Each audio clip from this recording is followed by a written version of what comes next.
Welcome, everybody, to Current Trends in Asthma Part 2. In our last presentation, we reviewed the epidemiology of asthma, the historical perspective of asthma, and some of the historical treatments of asthma and the current trends in asthma management. We talked a little bit about the socioeconomic effects of asthma.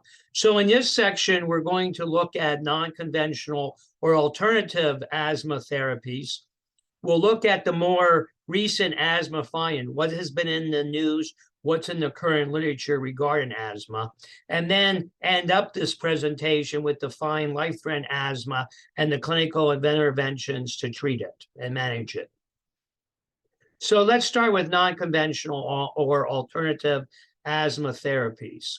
So there is a whole array of different type of interventions or alternative methods that individuals use with asthma with some success.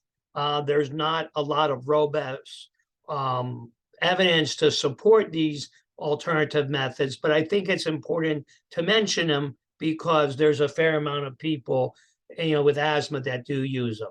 I'll start with a lot of asthmatics do what's known as some kind of passive breathing, where they will actually attempt to control their breathing and do a form of pursed lip breathing, similar to what COPD patients, to try to get control over their airflow, slow down their respiratory pattern, and help stent the airways and prevent auto-PPIP. So this, meditation type of breathing, slow rhythmic breathing has been used with a fair amount of success. Many herbs out there. I think you can go to any health food store, or you can even go to your local chain shopping marts, grocery stores, and you will see there's a whole array of different types of herbs available to treat different type of conditions. And with cold's foot, there are a lot of different type of herbs that have been used in the management of asthma. Garlic, some of the more aromatic type of vegetables have been very beneficial in some patients. There is some studies to show that individuals that take in a lot of those, gastric producing type of vegetables end up being able to expectorate their mucus. An interesting study showed that Latinos and Mexicans who are eat a lot of spicy foods, their requirements for tracheostomy are somewhat reduced than individuals that don't eat spicy food, because they produce more mucus and they thin out their mucus, and they're able to expectorate it a little bit easier. There is a lot of homeopathic type of medications, which there's a whole array of different type of ingredients that can be used for asthma, bronchial clearance type of drugs, things like that. And then there are well-known facts about, fruits and vegetables, vegetables high in vitamin C, D, A, and some of the, fruits themselves are known to provide some bronchodilation. So there's a lot of alternative methods out there. Again, not a lot of robust evidence to show that they are effective for large populations, but for certain individuals, ends up providing very effective care. It's important to communicate with your healthcare provider if you're using these alternatives, especially homeopathic or these different herbs, because they can have both a synergistic or antagonistic effect with the actual conventional type of medications. Ginger is a well-known for asthma. It can help reduce airway inflammation and inhibit airway contraction. This is a figs, is a home remedy that often you soak it in the ginger and then eat the figs, and that helps, open up your airways. Mustard oil helps clear the nasal respiratory passages. Again, using it as a rub on the chest and the upper back. So again, this is again, non-conventional therapy that's sometimes used solely by the asthmatic or in conjunction with standard therapies. Now, one of our pediatric pulmonologists has done a lot of research with the role of vitamin D, and it does look that high doses of vitamin D have demonstrated a reduction in airway responsiveness. It may increase the immune system's response because we saw that with COVID-19, that some individuals were less apt to get COVID if they had high levels of vitamin D, and it may prevent mast cell release of histamine-like enzymes. You're talking about, over 400 units taken twice a day. Some people take as many as 1,000 units of vitamin D, but large volume, large amount of vitamin D over a long period of time can be toxic to the internal organs. So you got to be careful with that. So all these things, if you do this and you have asthma, you should have these discussions with your provider. So when we look at some of the recent data that's out there by, regarding asthma, we see things like this. Okay. There's a lot of talk about cannabis and asthma. And this has been in really kind of in the news since the 1960s, when cannabis became fairly popular among the counterculture. There were some individuals that had asthma. They smoked marijuana, and they ended up feeling better, and they felt that it was in a relatively alternative mode of medication to some other standard. And we do know that cannabis is very powerful anti-inflammatory. I mean, there are a lot of individuals that use cannabis for a whole kind of cornucopia of different problems. All right. But it seems, unlike cigarette smoking, which actually causes bronchoconstriction, this ends up causing bronchodilation. In 2012, it actually showed that individuals who suffer from asthma and smoke marijuana on a moderate basis increased their lung function without suffering the lung damage associated with tobacco cigarettes. So the results have surprised everyone, from consumers to doctors who specialize in the treatment of asthma. It's clear that the effectiveness of medical marijuana on asthma systems has a potential to revolutionize how the condition is treated in the future.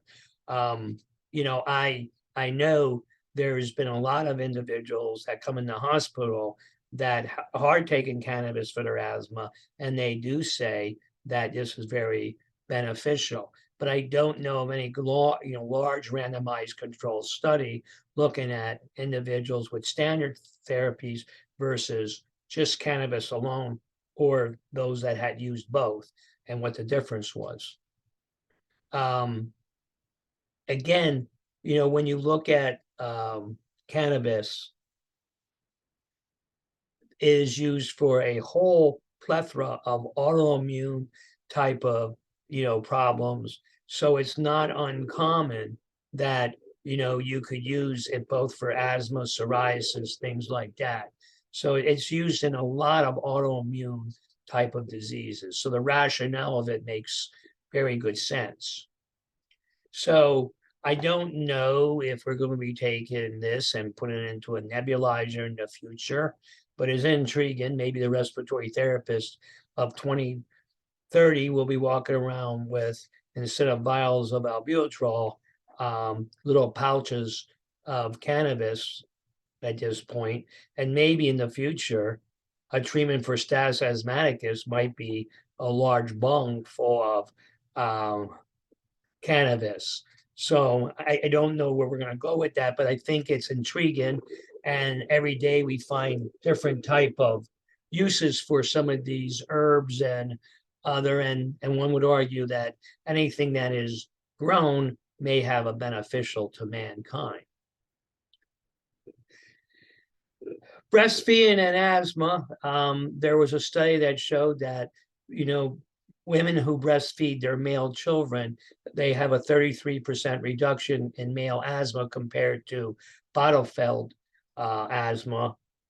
bottle-fed males. And the question was, does these babies receive the mother's immunities and antibodies, especially if they're not asthmatic themselves? Asthma and sugary drinks may have a link. There's a fair amount of data out there to show that if children between the ages of 7 and 9 have a greater risk of developing asthma if they consume high amounts of fructose in early childhood, and if their mothers also drank a lot of that sugar-sweetened beverages during pregnancy. In the studies showed that mid-childhood, those individuals, those children that drank a lot of, sweet drinks, may they be in juices, sodas, etc., they had an increase of likelihood of 19% of the children had asthma, which was much higher than the control group.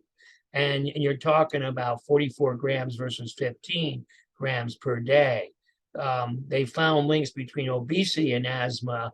So it doesn't make, it makes sense that if you drink a lot of sweetened type of beverages, that you can actually have obesity also. So they think that the fructose itself may cause inflammation in the lung. So, these are things that are coming out of the, different type of studies looking at, are there ways to reduce the chance of children or individuals developing asthma? Again, children with poor asthma control were more physically inactive, with 75% of these individuals not at all participate in any physical activities.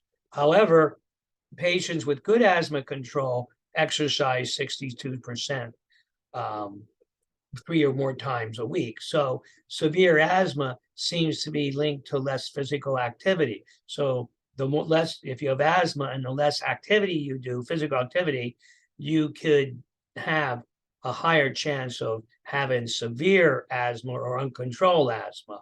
So the difference was in TV viewing that, according to the asthma control, did not reach significant, with 81% of children with uncontrolled asthma watching more than 1 hour per day, compared to 78% who were personally controlled. So the TV didn't seem to make a difference, but the actual physical activity was very, very important.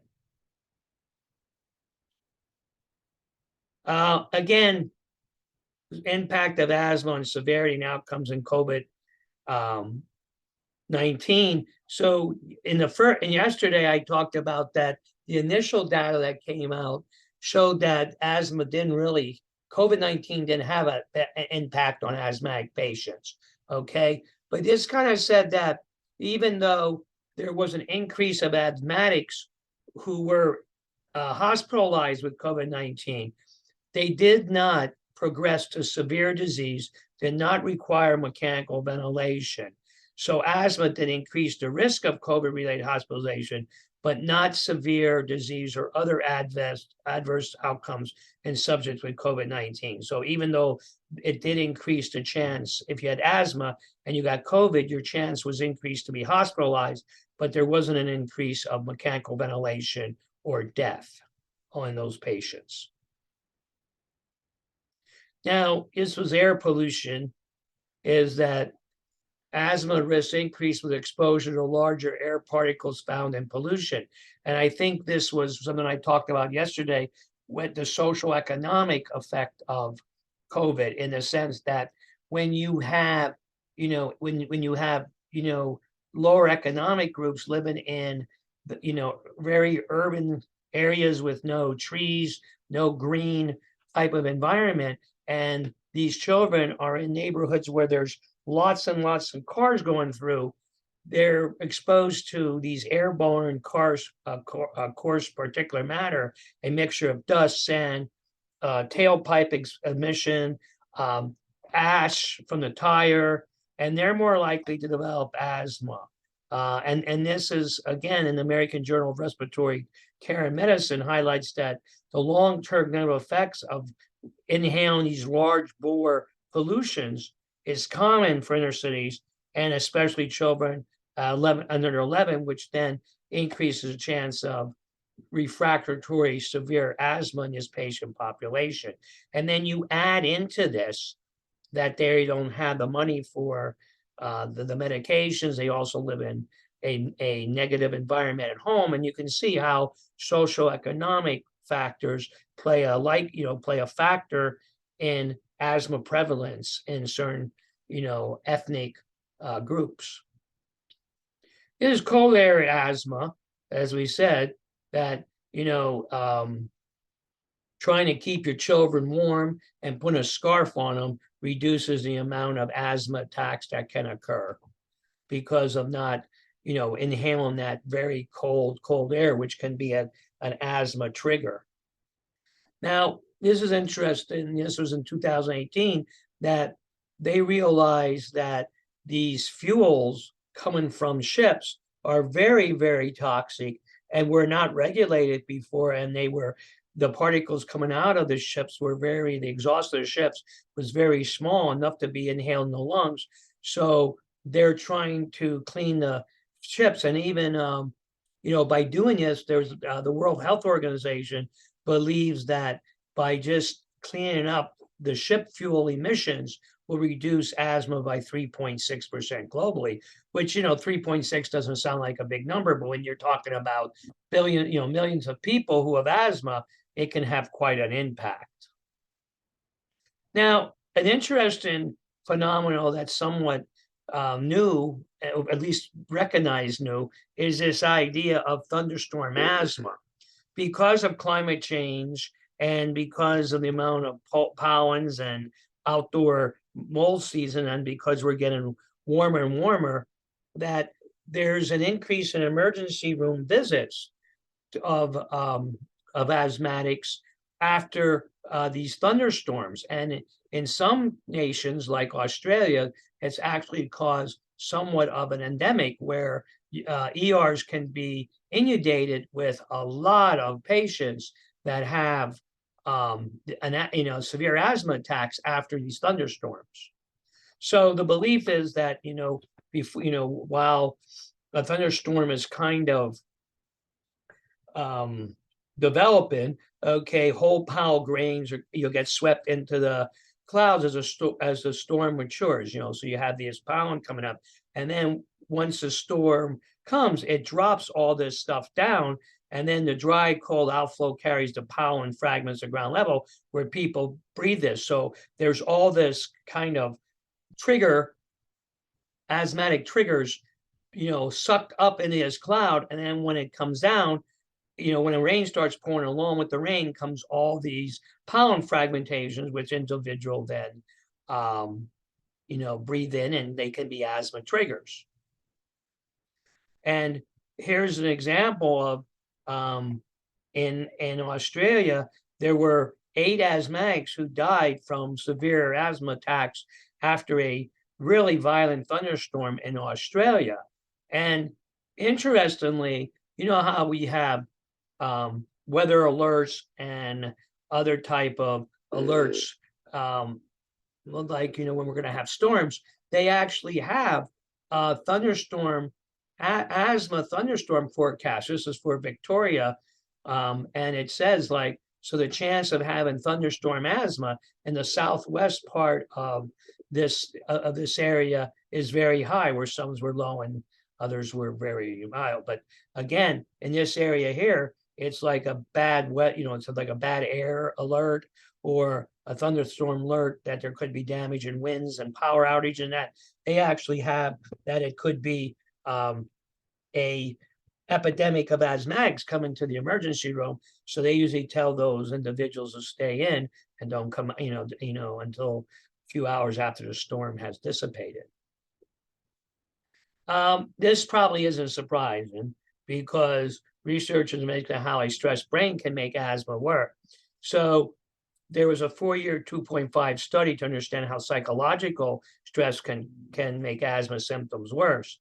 And the idea is this: they're trying to look at how the team tries to decipher how the brain and the mind connect when people with asthma experience stress and find ways to alter brain-lung communication. Now, remember, in my first lecture in part one, I talked about that at one point during between 1930 to almost 1960, asthma was looked upon not as a physiological disease, as a psychological disease. So this kind of like, now we kind of reverse back a little bit and say that individuals that have asthma, if they have high degrees of psychological stress, they can actually become more symptomatic. And the mechanism is not quite understood. Obviously, if you start breathing faster, you may irritate your airways and get like an intrinsic asthma, and then start air trapping, and just then you have a pretty bad cycle going on. Again, as I said just earlier, is if you have asthma and you are facing cold weather, you cut their chances of an asthma attack if they wear a scarf or their nose or mouth. I think that's, you don't need to be rocket scientist to figure it out. But the point being that, again, what you need to talk to your patients is if there's going to be a period that's going to be very cold, and if it's a very damp period, is to try to protect your airways by using some kind of barrier, just like we use masks to try to prevent getting COVID or influenza. I think it's very, very important because you can't avoid winter month after month. And, we want these kids to get outside and we want to be outside, but maybe, being able to keep your airway nice and warm, you can prevent an asthma trigger from the cold air.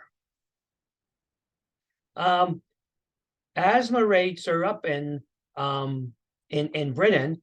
The death rate is very high in Europe, with a 20% rise in deaths in the last 5 years. And, they believe a lot of this is because patients aren't getting the right care, and patients don't have the access to the right care. It's truly shocking to have where we thought they had basic control, and then they're not using their inhaler properly. They're not adhering to their asthma action plan. So this is good literature that says in 2014, a national review found that 2/3 of asthma deaths, and remember, in the United States alone, there's 9 asthmatics die every day. 9 out of 10 of those involving children could have prevented with the right care. So this is, again, we got to be very careful because we live in a time where economics is very, very stressed for a lot of people. They have to determine food over medicine and things like that. And if you don't have access to health care, like, you can only imagine what's going on in at this point in the Ukraine because of the war. They don't have access to that. So when you have wars and pandemics, access to general care becomes very difficult, if not almost impossible. Now, there was some talk years ago that if you you give dual neb, use LAMA and LABA in treating persistent asthma, that might be beneficial because you're attacking the airways from 2 ways. You're giving more cyclic AMP, which promotes dilatation, and you're blocking GPM, which causes constriction, that enzyme. So you're basically trying to increase airway lumen from 2 different angles. But the studies have shown that there's no significant differences between LAMAs and LABAs in treating persistent asthma. So that might be beneficial in the COPD population, but not in the asthmatic population. Now that was just kind of a review of different types of current news regarding asthma, because I think it's important because information is always changing. Just like there's always new drugs available, there's always new understandings available.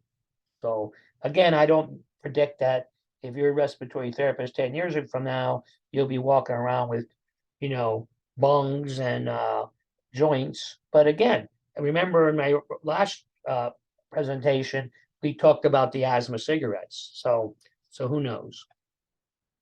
So life-threatening asthma, as we talked about, when we have patients that are going to probably require mechanical ventilation and even rescue therapy. I mean, again, this is a small percentage of asthmatics that ever reach this, area, but thank God. But again, I want to stress, like I did yesterday, is don't don't take it for granted if someone says they have mild asthma, because any asthmatic, no matter if it's mild or severe, they can go into a life-threatening attack.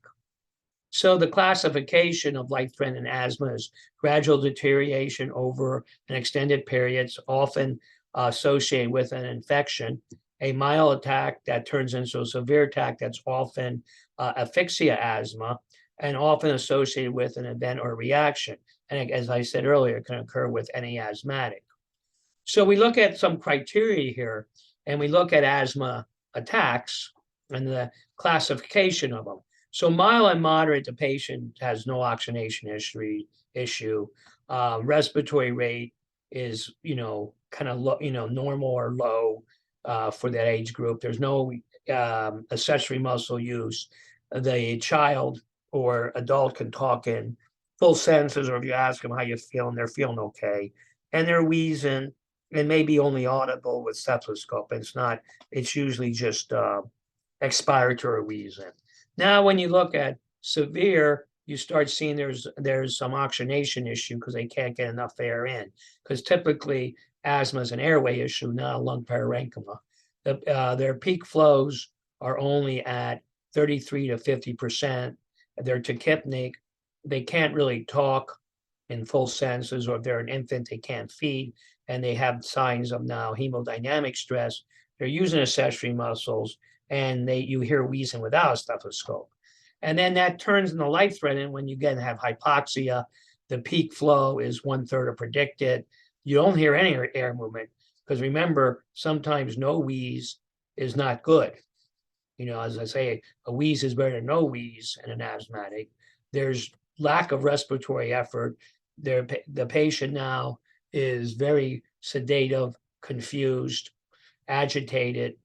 They look exhausted, and they may now have cyanosis, which is a life-threatening. Because again, asthma is not a lung parenchyma, but when you get to a point where you have less alveolar ventilation, you're going to become hypoxemic and then cyanotic. So again, to give you an idea, this patient might just benefit from some, nebulized therapy. This probably needs nebulized therapy and maybe some IV corticosteroids. This patient needs to be intubated, ventilated, continuous steroids, continuous albuterol, and maybe even some other rescue therapies we'll talk about. So you have the two phenotypes of acute severe life-threatening asthma. You can have a gradual onset, which is days, which is about 1/3 of patients. And usually, as I mentioned again in part 1, often it's mucus plug-in. The inflammatory cell is eosinophil, and the response to treatment is slow. Hospitalization, they're in for weeks. Prevention is possible in that group, especially if you recognize it early, if you have an action plan. Now, the sudden onset is more like asphyxia. Like this might be an idea of a patient who eats shellfish that's allergic to shellfish and goes into a profound asphyxiation, anaphylaxis type of asthma attack. This makes up a nice chunk of patients. There's really no airway pathology because it's all severe bronchospasm, neutrophilic.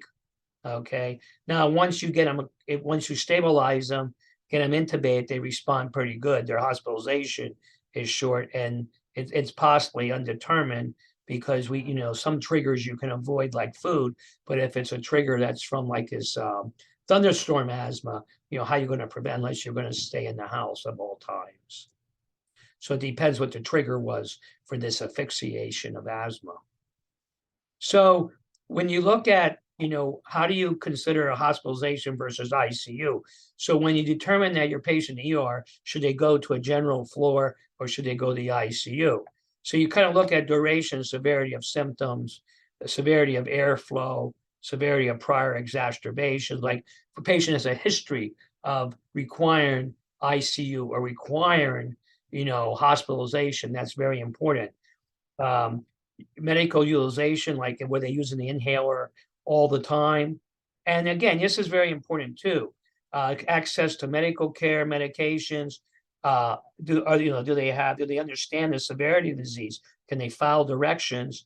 And do they have home supporting conditions? Because you don't want somebody who is in your ER with asthma and they're going to go back right to the same triggers that caused them to get into problems, or they don't have the access to medication, or they don't have anybody to take care of the patient. So that's kind of the patients that you would, the criteria you would look at to put somebody in the hospital to admit them. Now, when you're talking ICU, are they drowsy or confused? Do they have paradoxical breathing, silent chest? Are they bradycardic? Because that's an anonymous sign. That means their heart is tired. Their flows are bad, they're hypoxic, and they have pulsus paradoxus.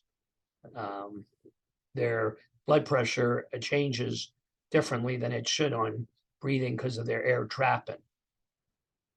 So this is paradoxical. So the blood pressure varies more than 10 between inspiration and exhalation. It's reflective of airway obstruction and air trapping. So this is a patient that looks like they're on, and they may be screaming to breathe, and they may sound very, very tight. Okay, but you can see is they have this flare, the nasal flaring. They're using accessory muzzles. They're very, very scared, and they have the pulsus paradoxal. These are all, when a patient looks like this, they need to be admitted to at least the hospital, and they may need ICU intervention. But you can't let a patient go home in this kind of condition. And when you get x-rays, you can see that often the lungs are over distended. You can see the flattened diaphragm versus the both, and so this is your PA, and then on your lateral, you can see there's evidence of air trap, and the lung is like a barrel. Okay, the asthmatics don't have problem getting air in the lungs. They have problems getting air out of the lungs. And eventually you can't get anything in if the lung is all filled with air at this point. So we have a 22-year-old status asthmaticus, and you can see this one patient is intubated. There's the endotracheal tube, but look at how many ribs are showing. Okay, 1, 2, 3, 4, 5, 6, 7, 8, 9, 10, 12. 12 ribs, and the diaphragms are flattened because this patient is hyperinflated. At this point, you can see how small the heart is. The heart is actually tamponaded because of the excess amount of air in the lungs. So this is an algorithm that a lot of emergency rooms use in the treatment of life-threatening asthma, in the sense of, doing a brief history, physical examination, and looking at the use of accessory muscles, work of breathing, peak flows, oxygenation, etc. And they file this down, based on their peak flows assessment. And then they kind of differentiate between a moderate exacerbation versus severe. And then they start looking at the response to bronchodilator therapy. If there's a poor response, then you're going to admit them to intensive care. There's an incomplete response to, the hospital med surg unit. And then if there's a good response, you can think about sending them home with, inhaled short-acting initiation of inhaled corticosteroids, and with basically instructions on how to manage their asthma.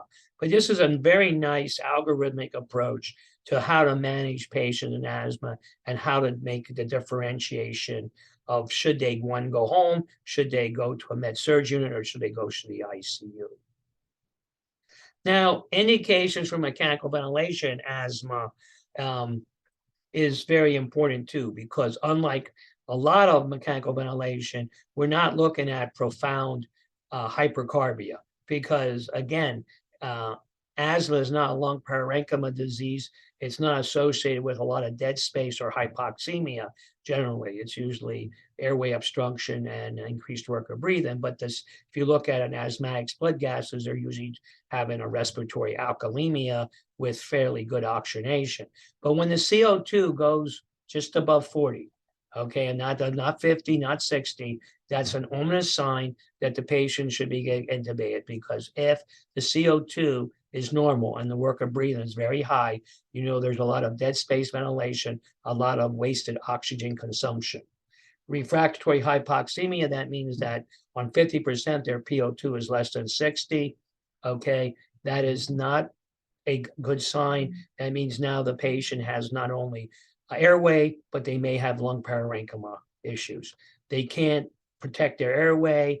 They can't talk to you. They're not able to cough forcefully, loss of breath sounds, or they look like they're going to be exhausted. You need to intervene earlier than later with this, because if you're going to wait until the patient is totally obtunded or their CO2 is 60, they may have a cardiac arrest and they will not be able to be ventilated during that cardiac arrest, and they will have either death or irreversible myocardial injury. So the goals of mechanical ventilation is to have acceptable gas exchange while avoiding induced trauma secondary to hyperinflation and bare trauma. Again, these patients, you want to make sure that you minimally ventilate them, and your goal is to get air in, but also leave air out. And it's different. This isn't an ARDS patient where you're going to look at long inspiratory time to get an equal distribution of the inspired air. You're going to be looking to try to ventilate the patient with the minimal amount of pressure, with the minimal amount of minute ventilation until we can get the airways open. Because again, this isn't really a lung injury, it's an airway obstruction. So volume target, usually we use 8 to 10 cc's per kilo of ideal body weight. Usually the rate's less than 12, and an ID ratio of 1 to 3 to 4. And sometimes we use PEEP 6 to 12 centimeters, not to improve oxygenation and not to necessarily improve alveolar inflation, but to stent the airways and to unload your auto PEEP. And what we do is when we add that PEEP to the airways, we monitor the plateau pressure to make sure that there's not evidence of trapped gas in the lung, and measure with auto PEEP. Sometimes controversial trying to talk to physicians about adding PEEP where patients have auto PEEP, but again, you're using it to stent airways and facilitate expiratory flow. So here's an example where we had a patient 7.18, 70, and 66. And then we had a patient that was on too fast of a minute ventilation and not enough PEEP. And then all we did was we changed our ventilator to 500 times 12, and we added PEEP. And even though our minute ventilation is less than this, by adding the PEEP and giving more time to exhale, we decreased the plateau pressure, but more important, we improved the gas exchange and oxygenation of the patient by allowing the lungs to get rid of air instead of giving the lungs so much air. It's an example of a blood gas pre and post appropriate ventilator settings. Now, your ventilator graphics can be hugely, hugely important when it comes to trying to determine your level of auto PEEP. Looking at your flow time curves. Again, typically you should have exhalation return to baseline before the next breath. Well, here you can see in this situation, expiratory gas is still coming out and the next breath. So this is auto trapping here. You can look at your difference between plateau pressure and PIP, that when you have your normal PIP, maybe let's say 25, plateau pressure is 20. And when now all of a sudden you have high airway pressures, but your plateau remains the same, then you have a high degree of resistance. So by using your plateau, your PIP plateau gradient, it can determine do you have a compliance issue or resistance. You can see over distended on your pressure volume, and then you can look at your pressure volume loops. And when you do interventions like bronchodilators, give Heliox, how's that change the expiratory gas? So ventilator graphics are really, really important in making sure that you're using the right, that you're adjusting the ventilator accordingly, and the patient's responding to therapy effectively. And you can see these are some ventilator graphics. This is auto trapping. See, expiratory gas comes up, then it goes over. Here we have profound auto trap and expiratory gas comes out next inspiration, you should return to baseline. There, this is severe bronchospasm with air trap, and you can see the dynamic lungs on this ventilator. G5 shows the lungs are overinflated. You see the airways are very red, and you see that there is a high resistance. That should be 15 or less, and you have evidence of air trap, and you have turbulence in the expiratory flow. Again, here you have a capnograph, okay, capnography, a capnograph showing an escalator type showing airway obstruction. You have expiratory retardation, and again, you have this resistance. Auto-peep measurements, there are advantages. You can trend the values, you can estimate airway. They're easily performed these days. But depending upon how you do it, you got to be careful. They can underestimate, they can lead to some air trapping because it's expiratory maneuver, and there can be some ventilator limitations. And then some clinicians have trouble interpreting it, okay? And what I mean is if you have a lot of auto people, you only do an expiratory hold for 2 seconds, you don't really get the true degree of the air trapping. So you have, let's say here, 30 centimeters of air trapping, 15 and 10 and 5, and you only do this maneuver for 2 seconds, you might only recognize this auto peeping because there's not enough time to determine, how the degree of auto peep in there. So I recommend if you do auto peep measurements, they should be done for at least 5 to 6 seconds at a minimum. 10 seconds ideally, but you have to be careful because you don't want to over air trap the patient. Most of these patients that require mechanical ventilation get continuous beta-agonists. They usually get albuterol 10 to 25 milligrams per hour, 0.5 to 1 milligram per kilo per hour. And for some patients, you can use Xopenex if they become too tachycardia or they become tachyphylaxis, have some seizures, things like that. We usually deliver our continuous beta agonist with a pump, and we use a vibrating mesh here, the Aerogen Pro X, in order to deliver it. But almost any patient who's going to be mechanically ventilated with asthma is going to, at least for the first few days, get continuous aerosol therapy. Again, with this continuous aerosol therapy, you can have tachycardia, hyperkalemia, tachyphylaxis. Tremor may be difficult to seize in patients that are on paralytics. So you could have tremor going on, but if the patient is on a neuromuscular paralytic, you're not going to see that based on the fact that the patient is on a paralytic. Now, there's a whole group of alternative or rescue interventions we'll talk about. You can do permissive hypercarbia, Heliox, venous to venous ECMO, or give magnesium sulfate. So permissive hypercarbia allows the PCO2 to rise in order to protect the lung from injury from high peak airway pressures or to plateau pressures. So the bottom line is, what you say is, look, we're going to allow the CO2 to rise so we don't increase our airway pressures or plateau pressures to cause a pneumothorax, which then could cause problems, bigger time problems. So, the idea is to buffer the pH and keep the PCO2, not be concerned so much with the PCO2, but buffer your pH above 7.25. You can buffer your pH with FAM or bicarb, and over a period of time, the kidneys will retain bicarb physiologically. This is something that we do for ARDS patients too.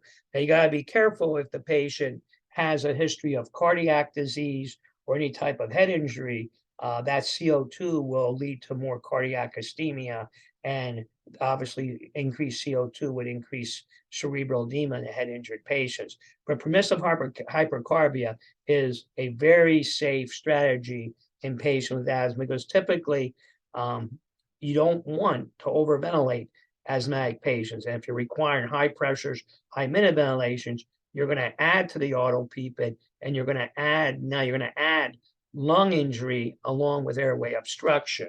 So I think it's very important to understand that strategy in the asthmatic patients. Now, Heliox is another therapy that can be used because the nice thing about Heliox, it has a lower density than oxygen, produces a lower Reynolds number, and clinical studies have shown in patients that are breathing spontaneously, if they breathe in Heliox, it can reduce the work of breathing by 35%, and the Borg dyspnea score goes down.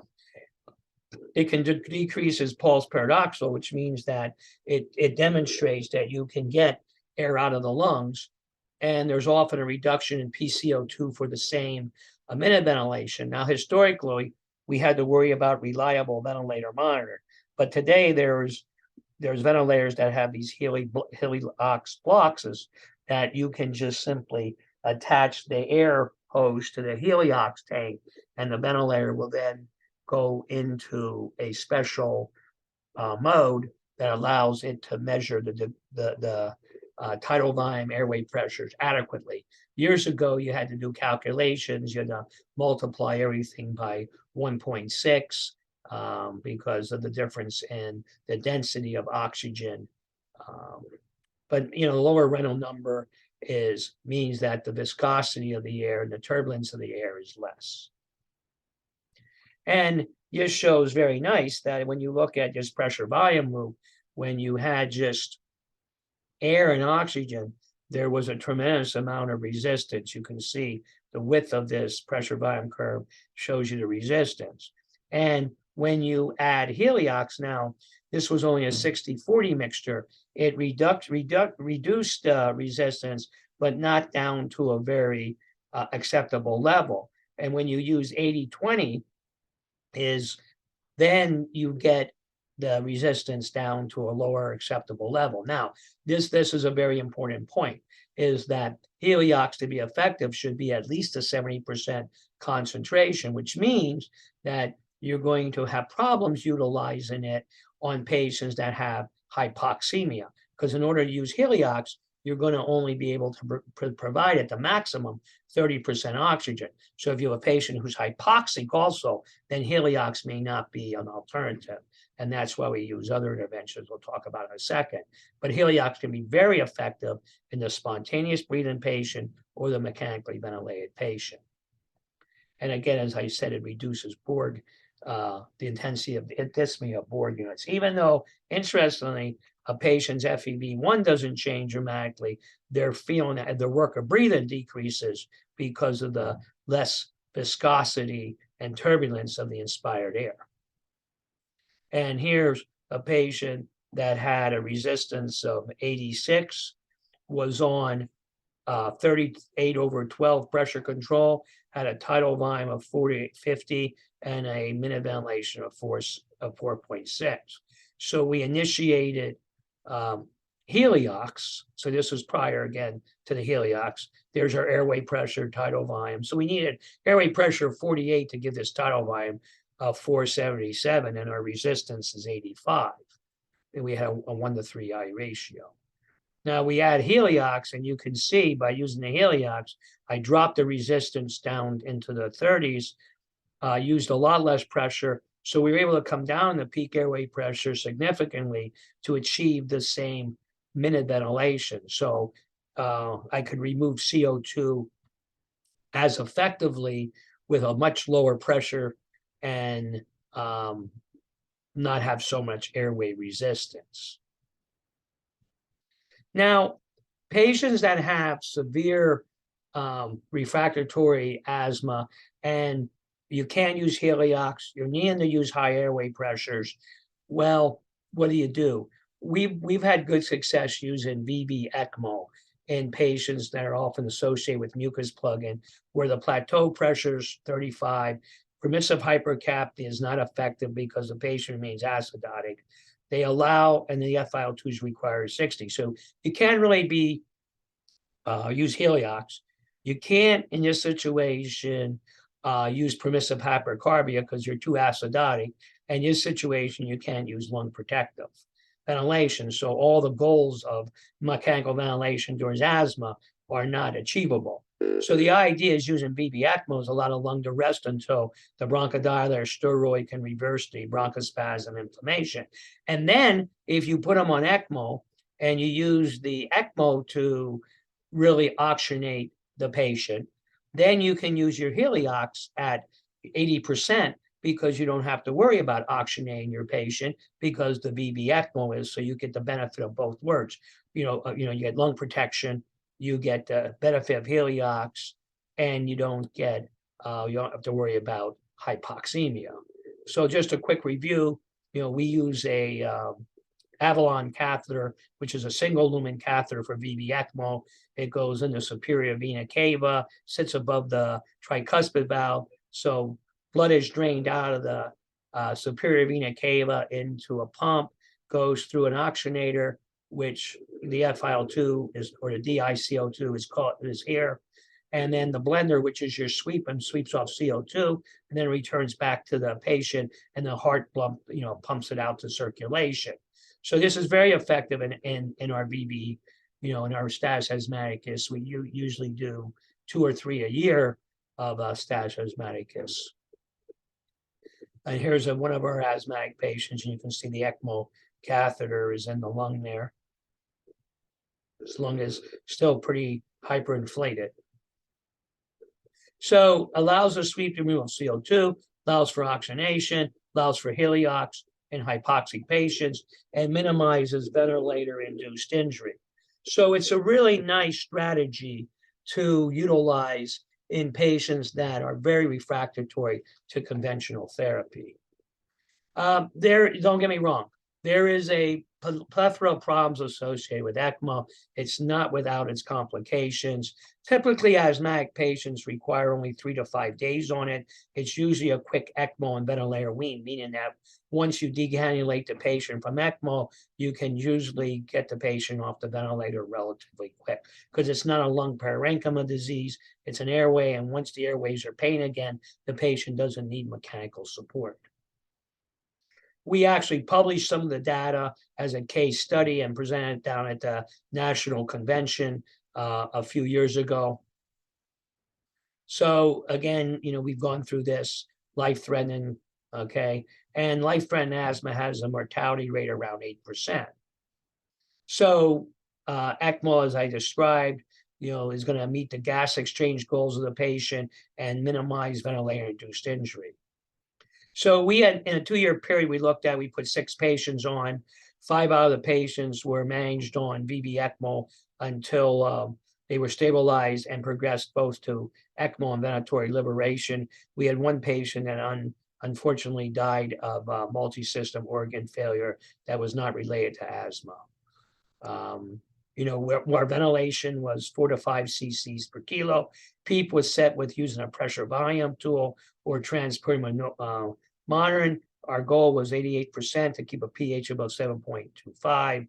None of these patients developed any type of additional barotrauma after they were initiated on ECMO. All patients were on paralytics, Heliox, and continuous beta-agonist therapy for the first 48 hours of mechanical ventilation. So we didn't stop our conventional type of care of asthmatics. We just used the ECMO to support the lungs. And this is a picture of an ECMO device. This is looking at a PV tool. This is the Heliox administration. And then this is esophageal balloon. And you can see transpulmonary pressure was 19 in this patient. And the patient had a transpulmonary pressure of E of -2, which is right in the ballpark. So the PEEP is set correctly, and the airway pressures are low enough not to cause ventilator-induced injury. And this was our group of patients. We had a 51-year-old, 28, 49, 31, 18, 15. The only one that died, as I said, was multi-system failure. And you can see extubation time from decannulation. It's usually relatively or this was only a little one prolonged, but a lot of them were within 1 or 2 days after decannulation. So again, this is a nice, based on our conclusion, this is a really nice, lung protective strategy used with patients that have refractory and very stubborn type of, life-threatening asthma. So in conclusion, asthma can be life-threatening. Asthma mortality is increasing. Intervention must be quick. And I think it's really important to have a lot of weapons in your treatment arsenal when you're dealing with life-threatening asthma, because again, you never know when it's going to occur. And it can be extremely unpredictable, and it can happen very rapidly. Despite our interventions, asthma tests continue to rise. So I think it's really, really important to really stress with any type of asthmatic that it is, it's really prudent that one, they understand that even when they're asymptomatic, they still have asthma and there's inflammation going on. To keep a track of an asthma record, like, a asthma, type of, action plan where, when are you feeling good? What are the things that don't make you feel good? And when you get to this level, you need to respond immediately. You have to be proactive, because if you wait until you're in a life-threatening situation, then some of these interventions are not going to work as effectively. And as I talked about in part 1, there is a continuation of trying to figure out from the biological sense, how can we block the asthma attack from happening instead of just treating the symptoms of asthma. So this concludes the part 2 session of the asthma review and the current trends in asthma.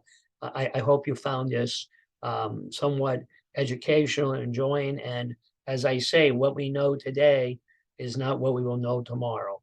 So thank you.